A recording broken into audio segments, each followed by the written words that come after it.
It's Youth Month, but what do we have to show for it? The stats are scary: unemployment, poverty, corruption, crime, you name it. But what if I told you that the greatest untapped force in Africa is you?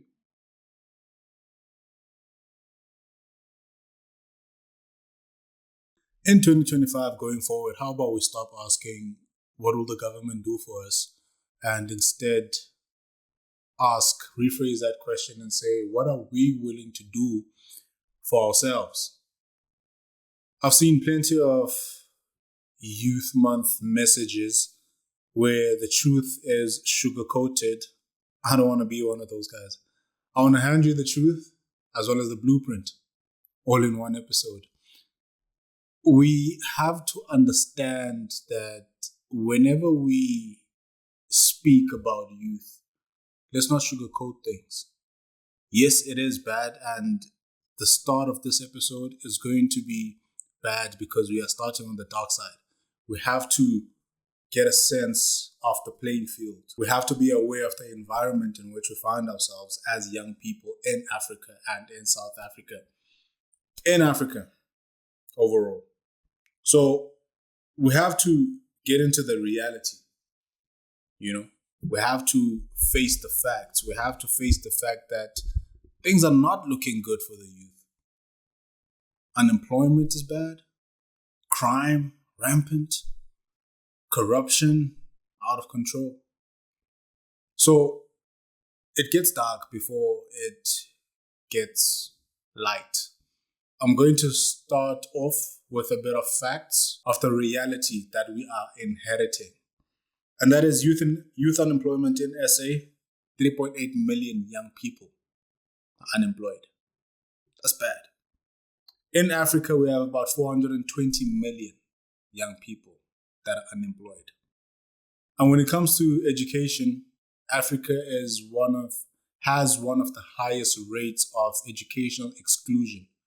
So meaning that a lot of young people are not even at school. Probably because of some structures or systems or requirements that they are not meeting, There's a whole lot of barriers to access to education. The highest literacy rate we see in the Seychelles and in South Africa, with over 90% of the population being able to read and write. That's all good. But the lowest is Chad, is Niger. Yeah, Chad, Niger, Burkina Faso. And they are at around 30%. So that's 30% of the population that can read and write. What about the other 70%? So we also have a problem in terms of education as well. So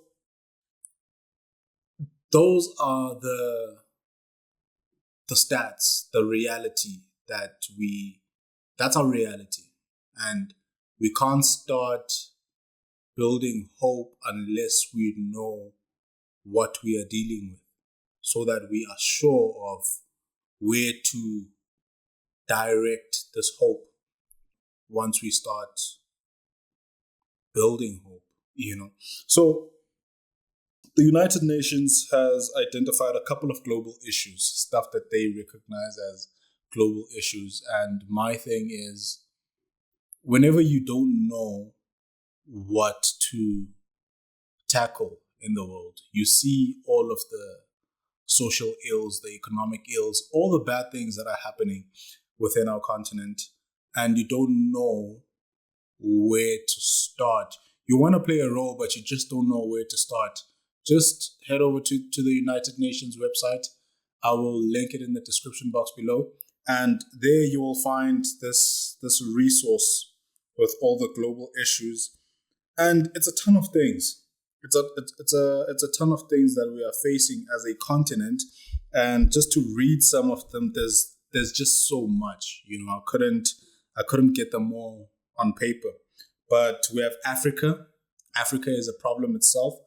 We have aging, we have AIDS, we have AI, we have atomic energy, we have big data for sustainable development, child and youth safety online, children, climate change, counterterrorism, drugs, youth, water, international law and justice, human rights and health, among many others. So for me, I read such a thing and I think to myself, well, as a person who has naturally or over the years just gravitated towards, or rather felt like, there's more that I should be doing or could be doing. There's more to contribute to the fight, man, because each and every day on this earth is a fight. And if you are one of those people that can see a social ill or whatever bad thing that happens in the world and everything it's all Gucci for you, your life goes on, then I don't know what to say to that, but there's me and many other people out there that see these things and are like, you know what? Yeah, no, something needs to be done. And that's a good way to approach things. That's a good way to approach this. I always think of, whenever I'm reading up on such things, I think of one day there's going to come a time when we as the young people today, we are going to be the ones taking up the positions of power. And when I'm talking about positions of power, I'm talking about ministerial positions, presidential positions, chief marketing officer, chief this, chief that, So there's going to come a time when we are taking up these positions of power. And I always ask myself, if I get to that position in life, what am I bringing to the table? How have I prepared myself to fill this role? How can I best perform my duties within this role? So learning something, especially taking up a position of power and being in leadership, it's something that is developed over the years. You don't just get that position and immediately you just wing it and you are great at it. It doesn't work that way. Chances are you've probably honed the skill over the years. And so that's my thing when it comes to such global issues.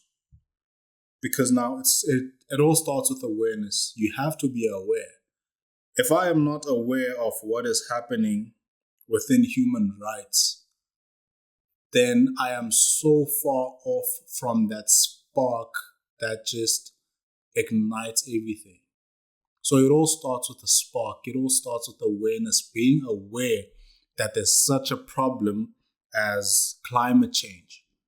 And then going about exposing yourself even further. Up until that time, you read or listen or watch something and it just leads to that spark that ignites everything. That's how revolutions are started. You see something that you feel like could be better and you start exposing yourself more to that thing. You start speaking to people that are in this thing. And one day, that spark that ignites everything, it just gets set off and there's no stopping it. And so my challenge to you is go ahead and read up on these global issues and let's pick one. For instance, bring it to Foundry. Foundry is mostly on African youth, that is.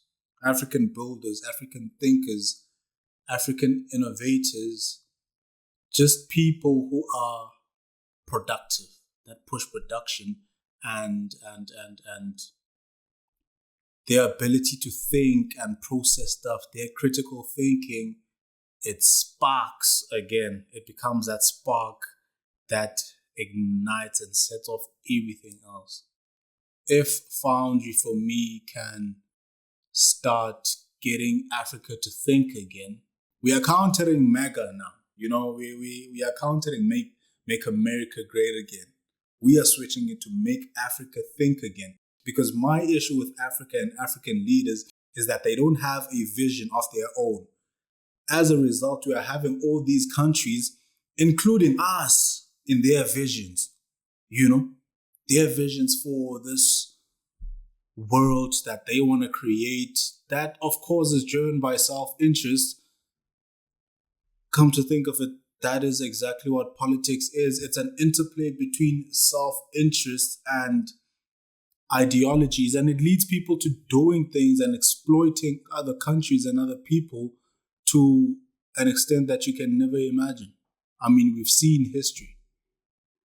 As students of history, we've seen it, and it doesn't look good.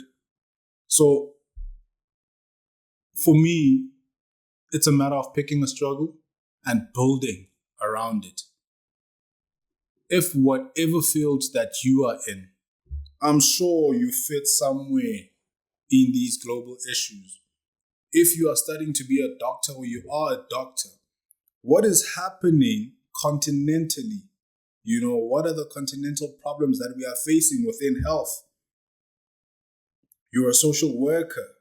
What can you do within drugs and youth? You are a computer scientist. There's AI, there's atomic energy. I'm sure there's some programming in atomic energy. There's big data for sustainable development. You studied water and sanitation and whatnot. Water in Africa is a problem. It's right there. Water, climate change. There's just a whole lot of things. For me, I choose Africa and youth and tech because it's, well, that's three things that I'm choosing, and I'm saying pick one. It doesn't matter how many you pick. If you feel like, no, I have the strength for this, go on, my sister, go on, my brother. Take it up. I'm taking Africa because I feel like that's where I can add the most value. I mean, yes, my base is marketing, but there's so much. I can market ideas. I can market Pan-Africanism. That's an idea. That's something that can be marketable. So each and every, it doesn't matter where you're at, whether you're an accountant, whether you are a lawyer, whether you are a real estate property developer or whatnot. I'm sure there's a pocket for you here. So it's just a matter of reading and pick a struggle and just build around it. Go ham. Everything that you do, like try and make it a mission to add value to whatever you have chosen. So with Foundry, we talk a lot about building, talking to builders, talking to creatives, talking to thinkers, talking to innovators. That is what I want. That's the type of people I want to attract with Foundry. Those are the people that I'm speaking to. Because the future of Africa is in the hands of builders and thinkers. People who can dream and reimagine what Africa truly is. But I'm stressing building a lot because that is exactly where we find ourselves. That is exactly what we have to do, because what we don't do now, we are leaving it in the hands of future generations. And mind you, they already have so much on their plates that we are adding things that we should be doing right now. Hence, yes. But anyway, let's define building. Because I feel like building is a word that we're going to use a lot here at Foundry and the FNDRY Lab. Building is creating value, solving problems, and thinking long term. It is using your skills to uplift others. That is what building is. So let's use our skills to uplift others. You studied marketing, you studied accounting, you studied law, you studied psychology, you studied medicine, whatever you studied, you've gained skills from that, or what you studied is a skill on its own. How are you using that to uplift others? I mean, yeah, sure, we all want to be rich. We all want to chase these things to make ourselves rich. But what impact are you leaving? What is going to be that one thing that people will think of you and immediately and be like, yeah, no, if only so and so was here, we wouldn't be facing this problem, you know. And my personal thing, I always tell people this, is that me, when I am done fighting in this world, because genuinely I wanna make an impact, man. I wanna leave a mark. I don't know where this comes from, but it's just something that has stuck with me over the years. I want to leave a mark. And for me, I do this all to get to a point in life where I look back on my life and there's a ton of people that say I wouldn't have been here if it wasn't for Lulama Jika. That's the type of impact I want to have on people. Like, for people to say, do you know how much weight that has? I wouldn't have been here if it wasn't for Lulama Jika. That is just, I don't know why that is just so profound to me. I don't know if it's just me or you feel it too, but that's just how I feel. And that's what I want for my life. Be it that someone says I wouldn't have known Christ if it wasn't for so and so. I wouldn't have gotten that job if it wasn't for so and so. I wouldn't have found my purpose in life if it wasn't for so and so. You know, that type of vibe. That's just me. And obviously we are different. We are all unique. We come from different backgrounds, different exposures. It all differs. You just have to find what drives you. And again, pick your struggle. And the whole thing when it comes to this, don't try and fix it all. You know, I think this is one thing we have to understand, that I have to clarify in picking a struggle. Because you find people doing things that, this is so deep, but you know, you go through all your life, you've been doing this thing and it doesn't fulfill you. You ask yourself, what is it that I'm doing wrong? You are doing the wrong thing to begin with. It's not a matter of it's just this one element that you are doing wrong within the grand scheme of things. No, you are doing the entire grand scheme of things wrong. So find your grand scheme that you fit in. Something that you walk into and you are just a natural in it. You know, you are just at peace. You like, I could do this for the rest of my life. Happily at that. Just find your thing. It's the age-old do what makes you happy. Find your passion. Do what you are passionate about. But with a twist. In that we have to be strategic, but if we are being strategic in the wrong thing, we are not going anywhere. So try to fix one thing. Pick one thing and go ham on it. Base whatever business or career that you choose based off of the global issues that we have identified. And trust me, you will be happy because you are doing something that you love and for a cause that you care about. That for me is do something that you are passionate about. Because if you get those two, you do something that you love. For instance, for me, I love marketing. I do it for a cause that I love, Africa. And what about Africa? Well, social and economic development, mostly economic development. So passionate about that. I wouldn't mind marketing that idea for the rest of my life. I'll speak with passion when I'm speaking about it. You'll see how the face change and how I begin, you know. So get yourself that. So if we now start choosing, right? We go in health, crime, drugs, Africa, youth, AI, big data and sustainable development, human rights, law, whatever you choose to go into. If we now as young people, how many of us are unemployed? There's 3.8 million in South Africa that are unemployed. And I'm talking about 420 million continentally. on the continent in Africa that are unemployed. 420 million people.